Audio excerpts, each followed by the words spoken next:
The Civil Rights Movement by Andrea Davis.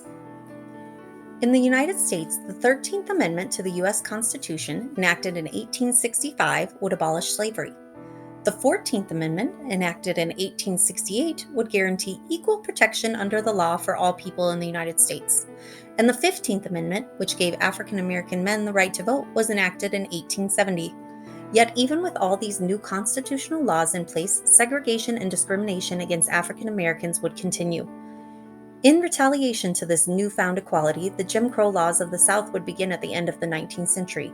These laws enforced separate facilities, schools, churches, stores, and even areas on the bus where African Americans could sit. The Supreme Court would support this segregation with their decision made in the case of Plessy versus Ferguson, where the determination that separate was fine as long as everything was equal. However, when it came to segregation, things were not equal. African American schools were not funded the same way white schools were, and African American voters had to pass a literacy test in order to vote, yet white men did not have to do so. With no equality in sight, the Civil Rights Movement would begin.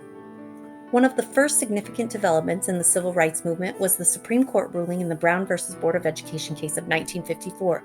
It was determined unanimously that as long as schools were separate, they could inherently not be equal. This ruling would lead to the desegregation of schools, which was protested at large by whites in the South. However, this did not stop a few brave African American students from beginning to register and attend white schools, such as the Little Rock Nine, who maneuvered through screaming and threatening crowds to get to their first day at their new school. Then there was Rosa Parks, who refused to give up her seat on a bus for a white man, after being instructed to do so by the driver. Because of her defiance, Rosa would be arrested and would be seen as an icon for African Americans all over the country. On August 28, 1963, the March on Washington would take place, where over 200,000 people would gather to protest for equality and civil rights. This march was led by significant leaders of the civil rights movement, such as John Lewis, A. Philip Randolph, and Martin Luther King Jr., who also later that day would present his well-known I Have a Dream speech, which would become the anthem for equality in the United States. Finally, the hard work would pay off when President Lyndon Johnson would sign into law the Civil Rights Act of 1964, making segregation illegal and guaranteeing equal opportunity employment. And in 1965, he would sign into law the Voting Rights Act, which would make voting literacy tests illegal.